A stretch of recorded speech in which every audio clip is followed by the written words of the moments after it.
crecimiento más abrupto en las zonas próximas a cero y después decrecimiento en la zona del máximo, o sea, deja de crecer a la misma tasa. Si nosotros analizamos el seno de un ángulo desde aquí 0 hasta 180 grados, en la medida que vamos subiendo de 0 a 180, en los primeros grados crece mucho más rápido el seno, hasta que deja de crecer cuando llegamos a 90 grados, comienza a decrecer lentamente luego de los 90 y termina de decrecer rápidamente cuando llegamos a los 180.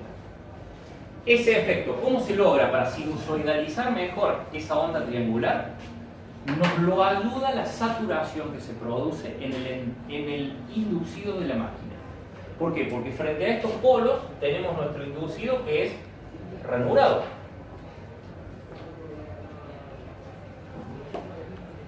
Si este inducido ranurado está frente a este sistema rotante de rotor cilíndrico, ¿dónde se van a saturar primero los dientes de este inducido? A ver, los dientes, este. ¿Por qué? Porque esto es ranura, esto es ranura, esto es ranura. Si lo miramos desde el lado del rotor. Esta es la corona escatólica. ¿Dónde se van a saturar primero los dientes? ¿Frente al polo o frente a las zonas neutras? Frente al polo, porque frente a las zonas neutras no tenemos campo de excitación. Entonces, esta es la onda de fuerza magnetomotriz. Esta es la onda de fuerza magnetomotriz, la que está en línea más fina y que va por arriba. Pero en la realidad, cuando esa fuerza magnetomotriz trata de producir una inducción en el entrehierro frente a este inducido, nos vamos a encontrar con que el inducido se va a saturar este diente, se va a saturar este diente, en menor manera ese, en menor manera este, en menor manera todavía este y este. La saturación es máxima acá. Entonces, si yo transformo en la escala apropiada esa onda de fuerza magnetomotriz en onda de inducción, tengo una pérdida de inducción acá a causa de la saturación. Toda esta diferencia de ordenada que tenemos entre la fuerza magnetomotriz y la inducción es a causa de la saturación frente a los polos. Y acá son coincidentes. ¿Por qué? Porque no tenemos campo. Acá son casi coincidentes porque el campo es muy bajito. Y acá tenemos una diferencia menor que la de arriba y mayor que la de abajo porque el campo ya comienza a tomar valores para nada despreciables. Entonces, ¿qué logramos? Que la parte del máximo de la onda de inducción se baje un poco más y que la parte de las zonas próximas a la zona neutro no se baje. Entonces esa onda se aproxima más todavía a una sinusoide. De por sí era parecida a una sinusoide del escalonado original.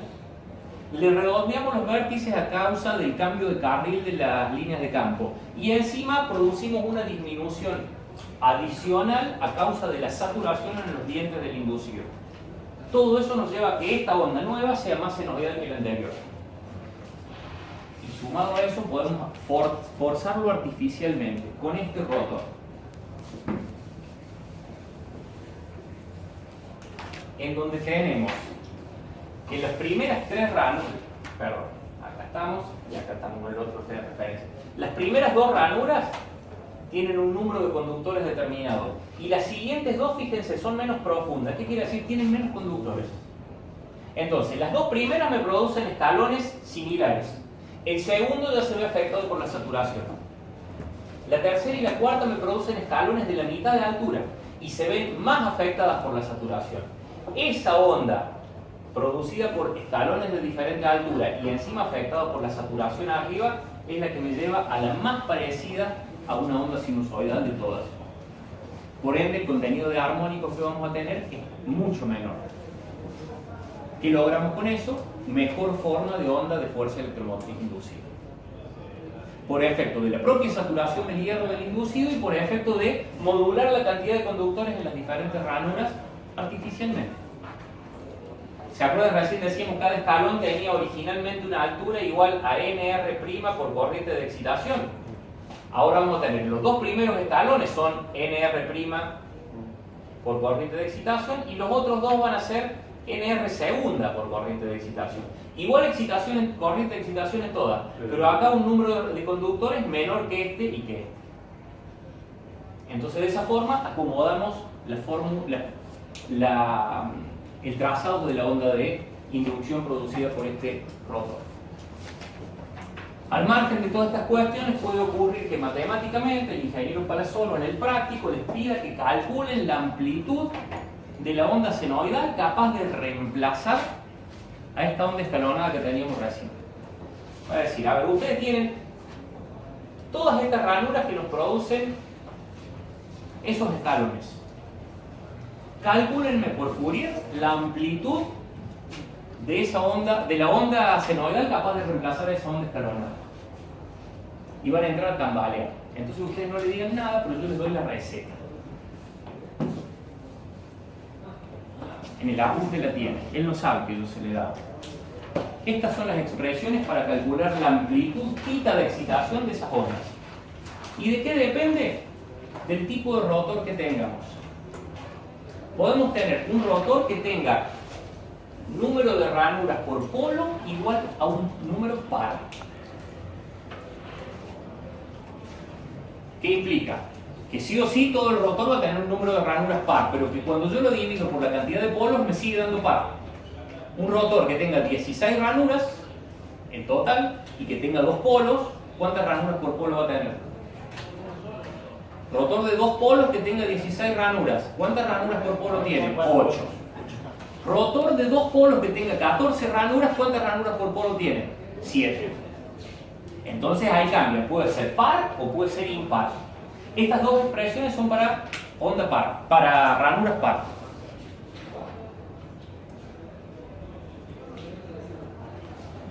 ¿Cuál es la diferencia entre uno y otro? Puede estar acá. Estas son todas las ranuras que tenemos que corresponden al hemisferio izquierdo. Tenemos el polo norte arriba y el polo sur abajo. ¿Qué quiere decir? Del otro lado vamos a tener igual cantidad de ranuras. ¿Cuántas ranuras en total tiene esta máquina? 1, 2, 3, 4, 5, 6, 7, 8, por 2, 16. El primer ejemplo que le di. Hay rotores que más allá de que tienen un ángulo gamma sub R entre ranura y ranura, puede que entre las dos ranuras que están más próximas a la zona neutra haya un ángulo igual a 2 beta que sea diferente de gamma. Si el ángulo entre las dos ranuras centrales de esa capa de corriente es diferente a los que le siguen, lo que aplica es la primera fórmula, en donde tenemos el ángulo beta R, primero porque arrancamos de 0 y contamos hacia arriba o contamos hacia abajo, a media ranura de distancia, que es, si esto es 2 beta R, va a ser a beta R, tenemos el primer paquete de conductores, a beta R más gamma R el segundo, a beta R más gamma R el siguiente y más gamma R el último. La otra que podemos tener es el siguiente caso, que 2 beta R sea igual a gamma R. Entonces vamos a tener medio gamma R para llegar a la primera ranura, medio gamma R más gamma R para la siguiente, más gamma R para la siguiente, más gamma R para la siguiente. Es una cuestión de cómo armar la expresión. No crean que me costó poco trabajo encontrarle la vuelta, pero la conclusión es que la serie termina en esta cantidad de ranuras que tenemos al final. Calculemos rápido. Q sub R es cantidad de ranuras por polo. ¿Cuántas ranuras por polo tenemos acá? 8. Dividido 2, 4. Menos 1, 3. Entonces, ¿qué tenemos? Que arrancamos con beta R, más gamma R, más gamma R, más 3 gamma R. O sea, porque tenemos beta R, más 1 gamma R, más 2 gamma R, más 3 gamma R. Ahí tenemos 4 sumandos. Primera, segunda, tercera, cuarta. Y llegamos al polo. Si vamos al siguiente, ¿qué tenemos? Q sub R menos 1, es decir, 7 dividido 2, 3,5. ¿Está bien eso? Que arrancamos con gamma R sobre 2. Entonces, gamma R sobre 2 más 3,5 de gamma R, los 4 gamma R que teníamos aquí. Entonces, según el ángulo que tengamos acá en la zona neutra, es si arrancamos con una o con la otra. Y ahora vamos a lo que tendríamos si fuesen ranuras impares. Ranuras impares sería esto que tenemos en la próxima. Todos son igual a gamma R, los ángulos entre ranuras, pero justo en la zona neutra tenemos una ranura. ¿Qué quiere decir? Esa ranura va a tener la mitad de los conductores trabajando para el polo norte y la mitad de los conductores trabajando para el polo sur. Entonces, arrancamos desde un medio. Un medio de esos conductores, ¿por qué? Porque la de recién, si nosotros teníamos acá la zona neutra, teníamos 0 hacia medio gamma R para un lado, 0 hacia medio gamma R para el otro lado, y recién desde acá comenzaba a crecer y desde acá comenzaba a decrecer. En este caso, tenemos que justo ahí tenemos medio escalón para arriba y medio para abajo, y desde ahí comienza a crecer y desde ahí comienza a decrecer. ¿Se entiende la diferencia? Por el hecho de tener justo la zona neutra en el eje de una ranura. Entonces arrancamos directamente desde la mitad de esos conductores sin afectarlas de ángulo alguno, porque están a 0 grados de la zona neutra, y desde ahí en adelante crecen hasta Q sub R menos 1, es decir, 8 menos 1, 7, dividido 2. No, ¿para cuántos teníamos acá? 1, 2, 3, 4, 5, 6, 7, 8, 9. 9 menos 1, 8, dividido 2, 4. Medio paquete de conductores más 4 paquetes distanciados gamma R uno respecto del otro. Pero hay un agravante más. Pero esa sería una suma de funciones cosenos. Sí. ¿Qué daría esa? La amplitud de la onda cosenoidal que te reemplaza esta onda escalonada. ¿Por qué coseno? Claro, Porque vos en realidad estás trabajando en relación al eje del polo, digamos. Lo que vos querés calcular es la amplitud de la altura del polo. Entonces por eso trabajás con funciones cosenas. Claro, pero la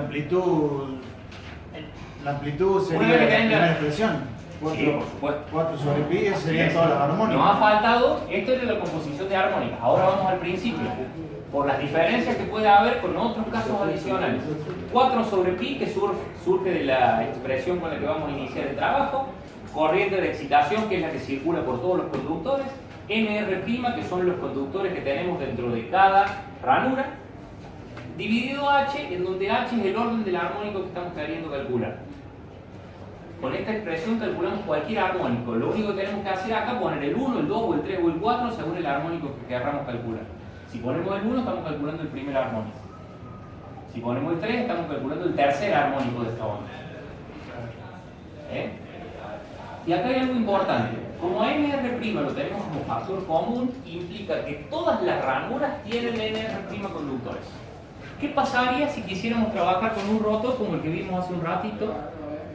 Que era justo este. En donde tenemos dos ranuras con NR' y dos con NR segunda o NR sobre 2. La mitad puede llegar a ser. Bueno, ahí NR' tiene que dejar de ser un factor común en cualquiera de las expresiones y pasa a estar multiplicando directamente a cada uno de los sumandos. El primero será por NR', el segundo será por NR', el tercero y el cuarto por NR' sobre 2 o por NR segunda, por lo que nosotros tengamos. Podríamos tener que cada ranura que esta tenga 10, que esta tenga 8, que esta tenga 6, que esta tenga 4 conductores. Entonces el primer sumando irá multiplicado por 10, el segundo por 8, el siguiente por 6 y el siguiente por 4. Cada uno aporta de diferente manera el crecimiento de la onda totalizadora. ¿Se entiende?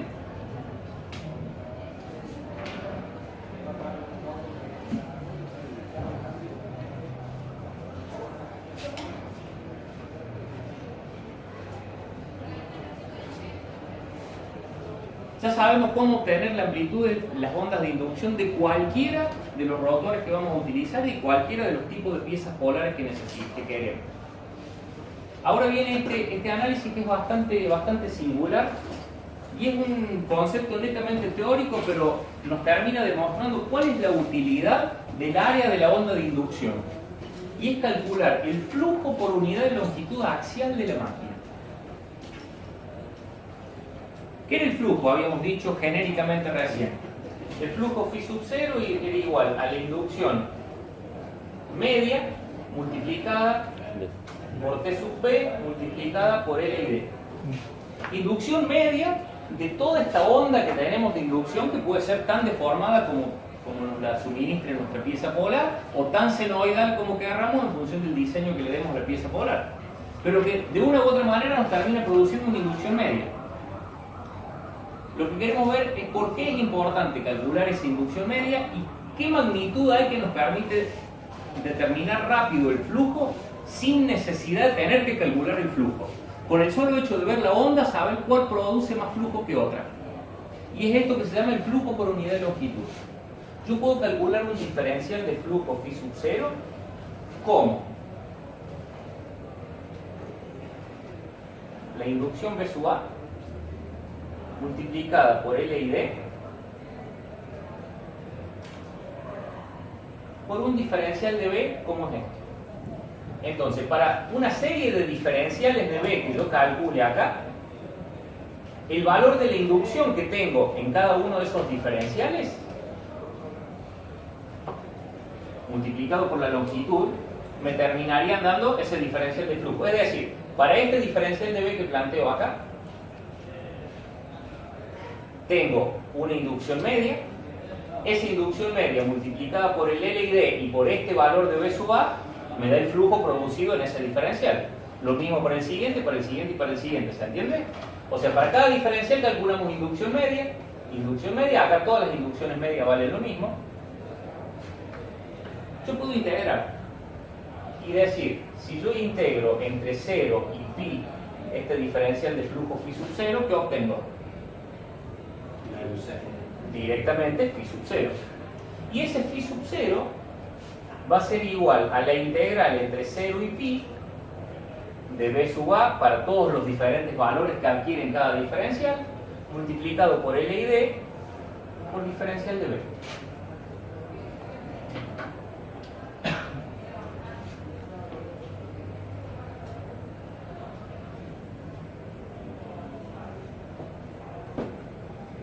Y algo más. La longitud ideal del inducido, que ya vamos a ver cómo se calcula, le podemos pasar como denominador del primer miembro y decir phi sub 0 dividido L y D es igual a la integral entre 0 y pi de B sub A por diferencial de B. ¿Qué es phi sub 0 sobre L y D? Flujo phi sub 0 es el flujo por polo. L y D la longitud axial de la máquina. Flujo por unidad de longitud axial de la máquina. Lo que estoy queriendo calcular. Es igual a la integral entre 0 y pi de B sub A por diferencial de B.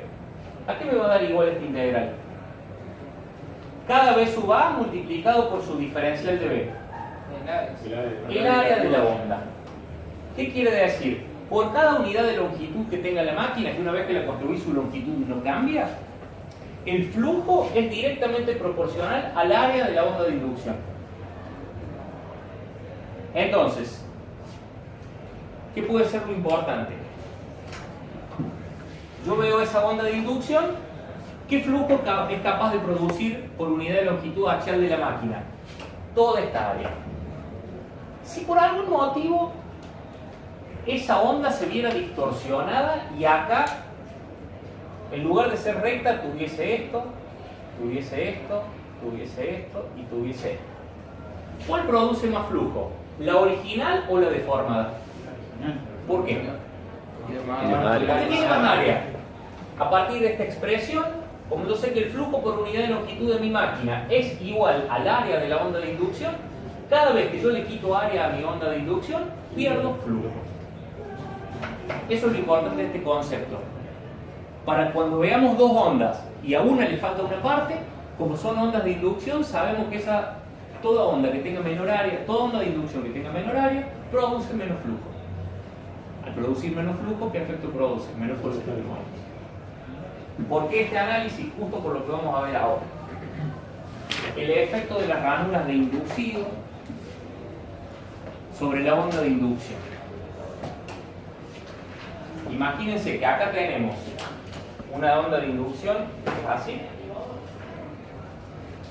Por el efecto de que yo tengo una ranura de inducido frente a esa onda, si yo tengo que este es mi polo y todas las líneas de campo van hacia allá y atraviesan el inducido, atraviesan el entreguerro y llegan al inducido, cuando se enfrentan con la desembocadura de mi ranura, si la línea quisiera seguir de largo tendría que atravesar todo el aire de la ranura. Entonces, ¿qué va a hacer?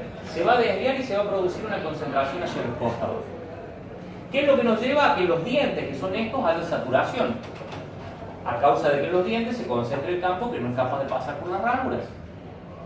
En la onda de inducción es el equivalente a perder un trámite de inducción. ¿Qué quiere decir? Perdemos flujo.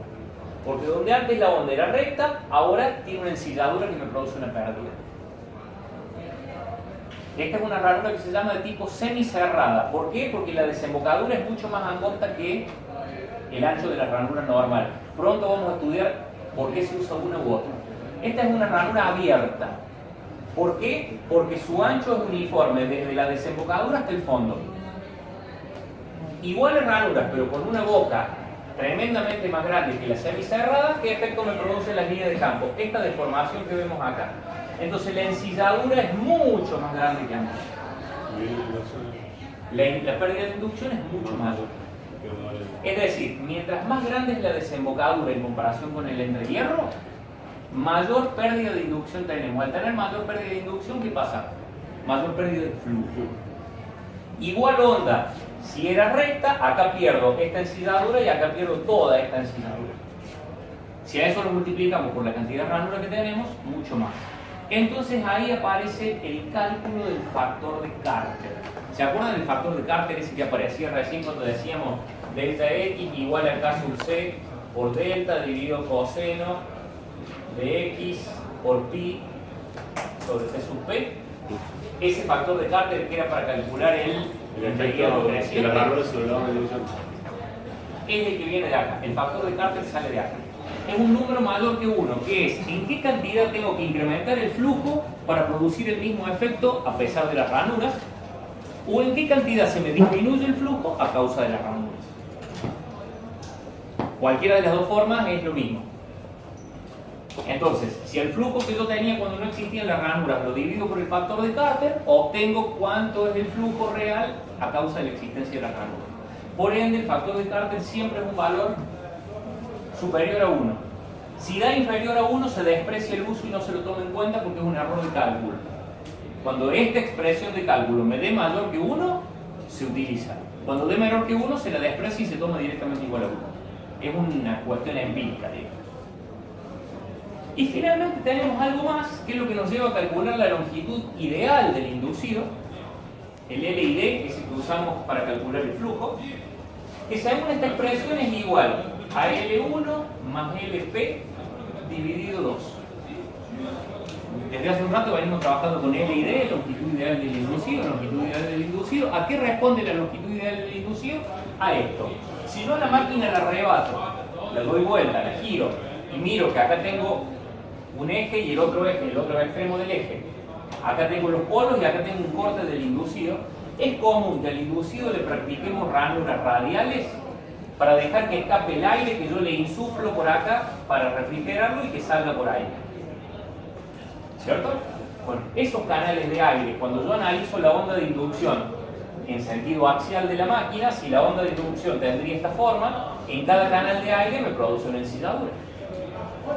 Pero a su vez, el polo me va a producir desde esta cara líneas de campo que salen, que ingresan a esa cara del inducido. No solo las que salen a través del entrehierro, sino las que salen por las caras anteriores y posteriores, que me dan este incremento de inducción como si fuese la onda de inducción de la zapata de polo salen. Entonces, eso me lleva a que yo puedo calcular la longitud ideal del inducido como el promedio entre L1 y LP, donde L1 es la longitud total del inducido, que a causa de las zonas estas de ventilación es mayor que la longitud LP de los polos, por ende LP siempre es menor que L1. El promedio de esos dos valores me da la longitud ideal LI. Para que sepan de dónde viene. De acá en adelante no vamos a volver a hablar de esto y siempre vamos a hablar de LID, LID, LID. ¿Por qué? Porque ya sabemos dónde lo sacamos el LID. Es una composición geométrica que hacemos del comportamiento del estator frente al rotor. Con eso compensamos el efecto de las ensilladuras producidas por esas zonas no útiles magnéticamente, que son las de ventilación, más la sumatoria de líneas de campo que salen y penetran por las caras anterior y posterior del rotor. ¿Alguna pregunta? Los estoy perdiendo, ¿ya? ¿Los perdí hace rato o todavía no? Bien. Una pausa. En un ratito terminar.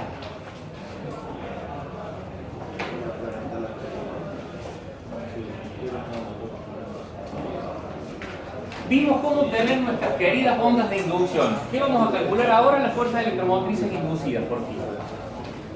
¿Cómo calculamos la FEM inducida?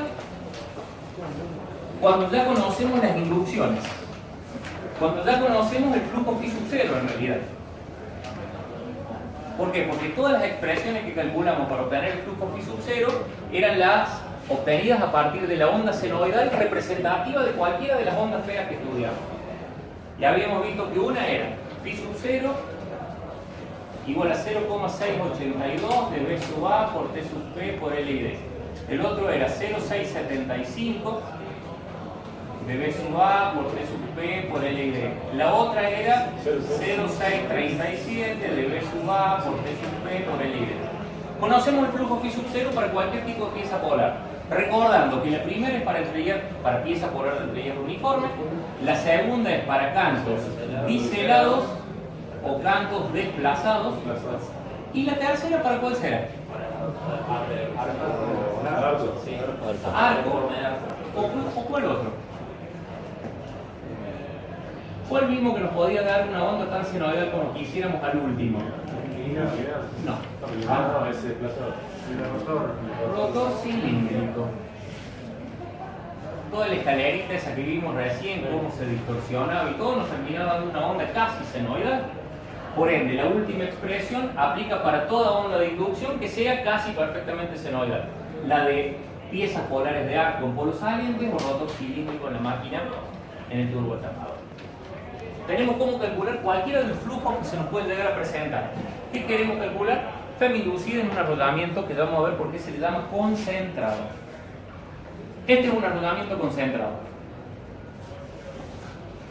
en donde tenemos dos bobinas,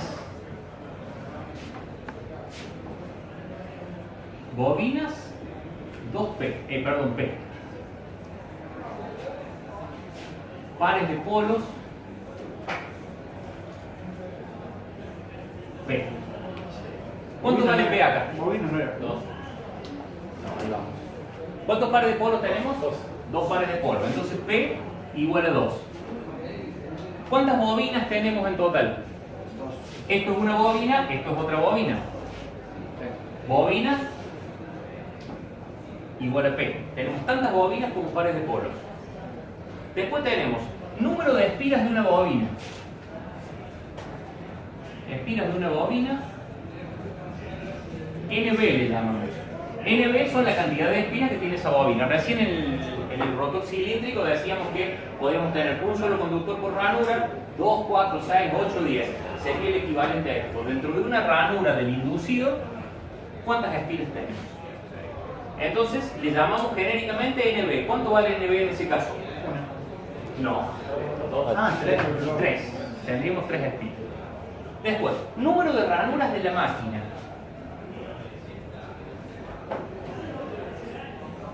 Al número de ranuras de la máquina le llamamos K sub 1. ¿Cuántas ranuras tiene esta máquina? 4. Después tenemos el número de ranuras por polo. Las ranuras por polo es lo que alguien recién dijo, Q mayúscula, que son igual a K sub 1 dividido 2P. K sub 1 es 4, dividido 2P. No. 1. Porque P es igual a 2, 2P es igual a 4. Entonces, una ranura por polo. Número de bobinas de la máquina, bueno, lo hemos puesto acá. Era P. Conexión de las bobinas. ¿Qué tipo de conexión tienen? Serie. Tenemos, si acá vamos a tener una fuerza electromotriz entrante, esto por detrás se conecta con esta que nos da una saliente, a esta la conectamos en serie con esta que es entrante y desde aquí tenemos el saliente final. La fuerza electromotriz